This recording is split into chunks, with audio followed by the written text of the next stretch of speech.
రంగారెడ్డి జిల్లా షాబాద్లో దీక్షల పేరిట బీఆర్ఎస్ నాయకులు రైతులను మోసం చేస్తున్నారని అన్నారు కాంగ్రెస్ నేతలు.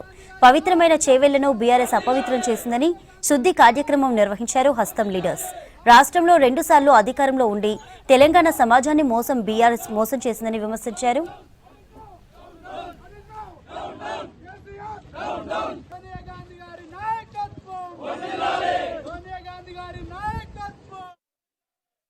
పదేండ్లు తెలంగాణ రాష్ట్రాన్ని దోసుకొని కుక్కలు చింపిన విస్తరి లెక్క తెలంగాణ రాష్ట్రాన్ని తయారు చేసి అధికారంలోకి రాకముందు ఈ తెలంగాణ ప్రజలకు అనేక బూటకపు మాటలు చెప్పి అధికారంలోకి వచ్చిన తర్వాత ఏ ఒక్క హామీని కూడా నిలబెట్టుకోకుండా అమలుపరచకుండా రైతాంగాన్ని, నిరుద్యోగులను, పేద ప్రజలను అందరినీ కూడా మోసం చేసినటువంటి ఈ బీఆర్ఎస్ పార్టీకి సంబంధించినటువంటి నాయకులు నిన్న షాబాద్లో దీక్ష చేసారు, రైతు దీక్ష చేసారు.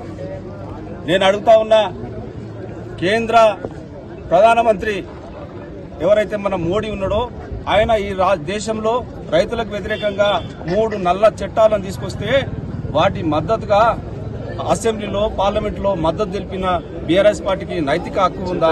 రైతు దీక్ష చేసే నైతిక హక్కు ఉందా అని చెప్పి సందర్భంగా నేను మోసం చేసినటువంటి టీఆర్ఎస్ బీఆర్ఎస్ వర్కింగ్ ప్రెసిడెంట్ గా ఉన్నటువంటి కేటీఆర్ గారు నిన్న చేసిన దీక్ష చాలా సత్యదూరమైనటువంటి, విడ్డూరమైనటువంటి దీక్ష. ఎందుకనంటే తెలంగాణ రాష్ట్రంలో ఉన్నటువంటి రైతులను మోసం చేసినటువంటి పార్టీ ఏదంటే యావత్ దేశంలోనే బీఆర్ఎస్ టీఆర్ఎస్ పార్టీ. తెలంగాణ రాష్ట్రంలో 1,00,000 రుణమాఫీ కోసం 2 పర్యాయాలు రైతులను మోసం చేసినటువంటి పార్టీ బీఆర్ఎస్ కాదా? వర్కింగ్ ప్రెసిడెంట్ గారు మీరు సమాధానం చెప్పాలి. దాంతో పాటుగా వరి వేస్తే ఉరి అన్నటువంటి చెప్పినటువంటి మాట మీ నాన్నగారు కాదా? మీరు ఆత్మ పరిశీలన చేసుకోవాలి. దాంతో పాటుగా తెలంగాణ రాష్ట్రంలో రైతులు చనిపోతే కనీసం వాళ్ళని పరామర్శించకుండా, ఇక్కడ రైతులకు నష్టపరిహారం ఇవ్వకుండా, ఇక్కడి ప్రజాధనాన్ని పక్క రాష్ట్రాలకు